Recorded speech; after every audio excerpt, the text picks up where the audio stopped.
Adventures of Sherlock Holmes, The Boscombe Valley Mystery by Sir Arthur Conan Doyle.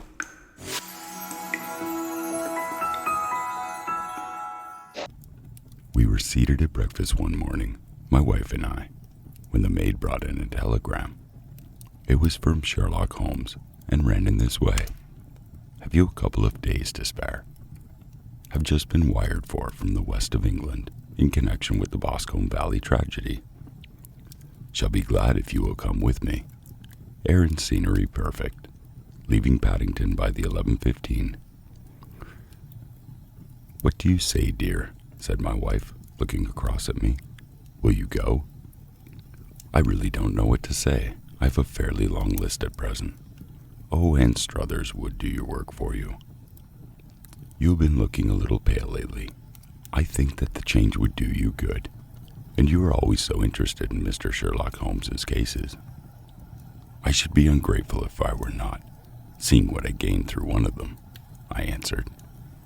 My experience of camp life in Afghanistan had at least had the effect of making me a prompt and ready traveler.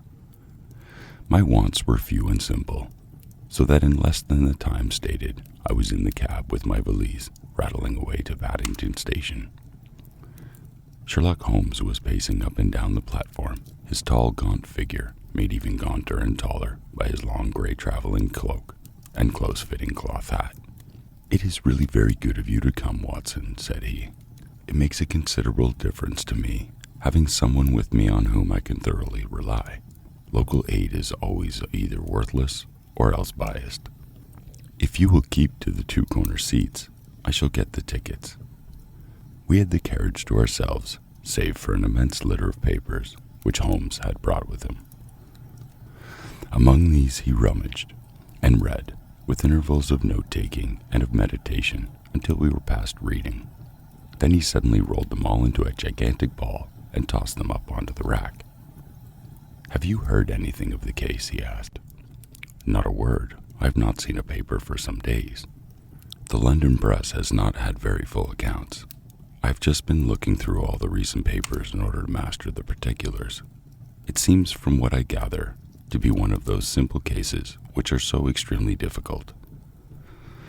That sounds like a little paradoxical, but it is profoundly true. Singularity is almost invariably a clue.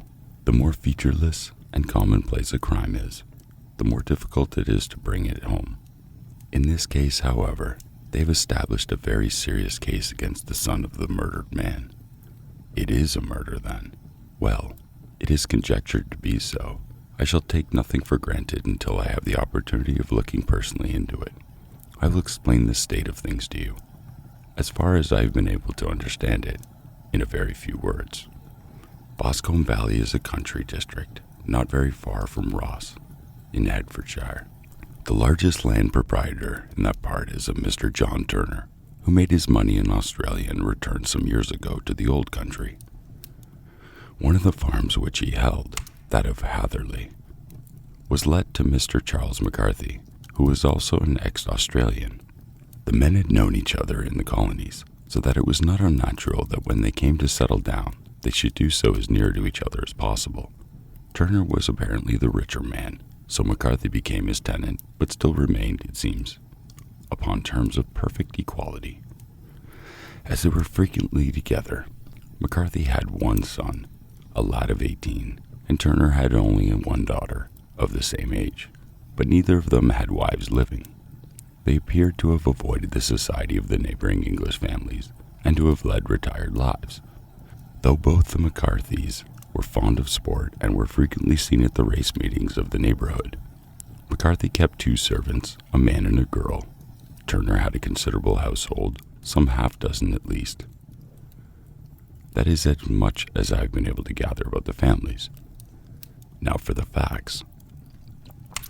On June 3rd, that is, on Monday last, McCarthy left his house at the Hatherley about 3 in the afternoon and walked to the Boscombe pool, which is a small lake formed by the spreading out of the stream which runs down the Boscombe Valley.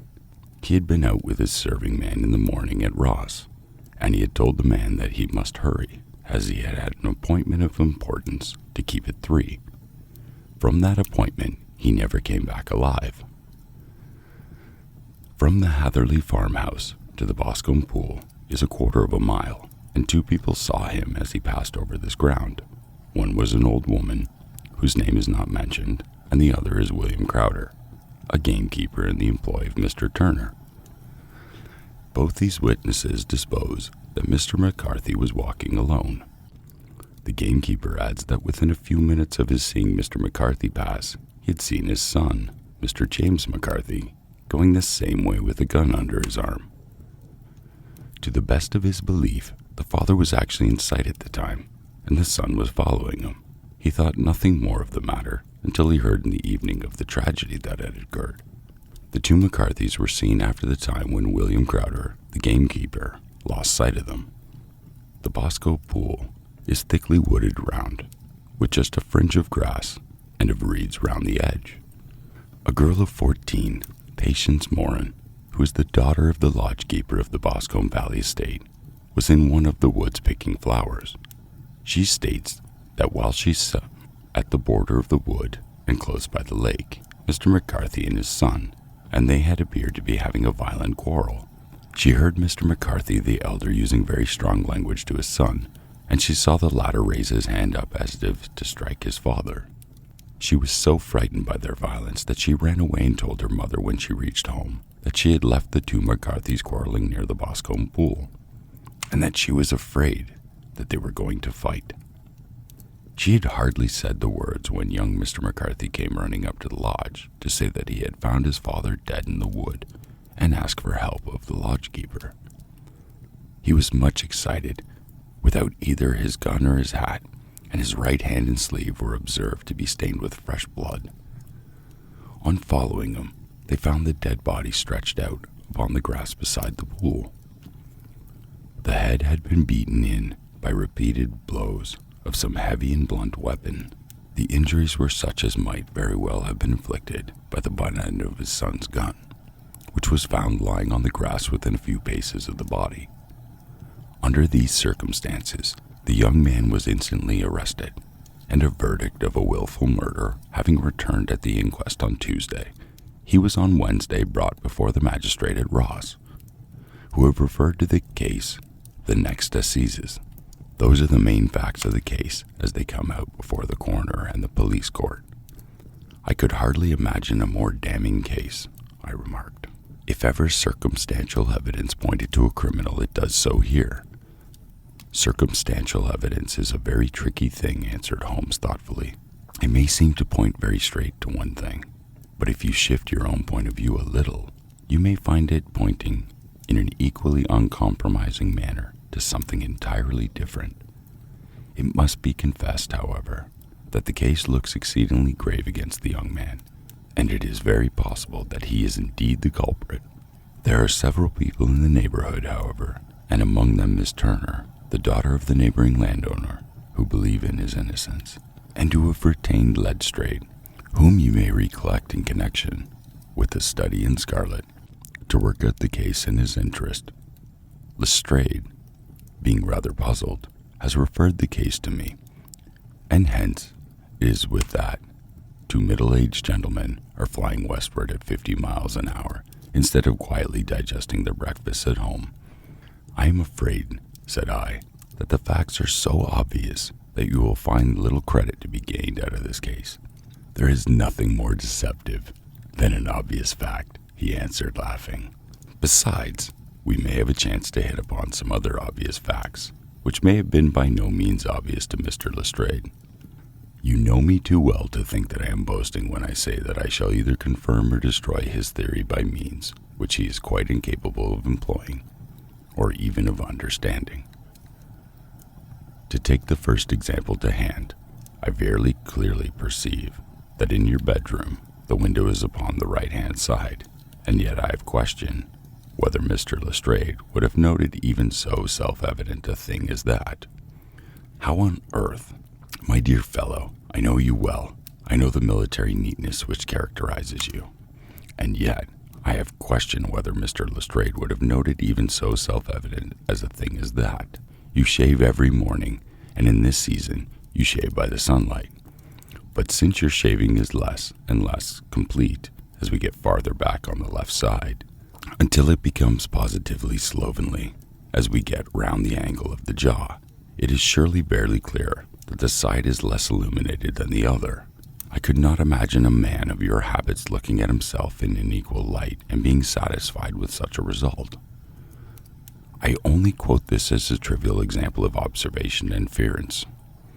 Therein lies my métier, and it is just possible that it may be of some service in this investigation which lies before us. There are one or two more minor points which were brought out in the inquest and which are worth considering. What are they? It appears that his arrest did not take place at once, but after the return to the Hatherley farm. On the inspector of the constabulary informing him that he was a prisoner, he remarked that he was not surprised to hear it, and that it was no more than his deserts. This observation of his had the natural effect of removing any traces of doubt which might have remained in the minds of the coroner's jury. It was a confession, I ejaculated. No, for it was followed by a protestation of innocence. Coming on the top of such a damning series of events, it was at least a most suspicious remark. On the contrary, said Holmes, it is the brightest rift which I can at present see in the clouds. However innocent he may be, he could not be such an absolute imbecile as to not see that the circumstances were very black against him. Had he appeared surprised at his own arrest, or feigned indignation at it, I should have looked upon it as highly suspicious. But such surprise or anger would not be natural under the circumstances, and yet appear to be the best policy to a scheming man. His frank acceptance of the situation marks him as either an innocent man, or else a man of considerable restraint and firmness. As to his remark about his deserts, it was also not unnatural if you consider that he stood beside the dead body of his father, and that there is no doubt that he had that very day so far forgotten his filial duty as to bandy words with him, and even, according to the little girl, whose evidence is so important, to raise his hand as if to strike him. The self-reproach and contrition which are displayed in his remark appear to me that the signs of a healthy-minded rather than of a guilty one. I shook my head.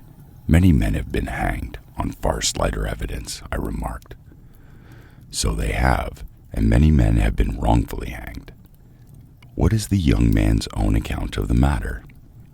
It is, I am afraid, not very encouraging to his supporters. Though there are one or two points in it which are suggestive, you may find it here and read it for yourself. He picked out his bundle of a copy of the local Hertfordshire paper, and having turned down the street, he pointed out that the paragraph in which the unfortunate young man had given his own statement of what had occurred. I settled myself down in the corner of the carriage and read it very carefully. It ran in this way. Mr. James McCarthy, the only son of the deceased, was then called and gave evidence as follows. I had been away from the home for 3 days at Bristol, and I had only just returned upon the morning of last Monday, the 3rd. My father was absent from home at the time of my arrival, and I was informed by the maid that he had driven over to Ross with John Cobb, the groom. Shortly after my return, I heard the wheels of his trap in the yard, and looking out my window, I saw him get out and walk rapidly out of the yard. Though I was not aware in which direction he was going, I then took my gun and I strolled out in the direction of the Boscombe pool, with the intention of visiting the rabbit warren, which is upon the other side. On my way, I saw William Crowder, the gamekeeper, as he had stated in his evidence, but he is mistaken in thinking that I was following my father. I had no idea that he was in front of me. When about 100 yards from the pool, I heard a cry of coo, which was an unusual signal between my father and myself. I then hurried forward and found him standing by the pool. He appeared to be much surprised at seeing me and asked me rather roughly what I was doing there.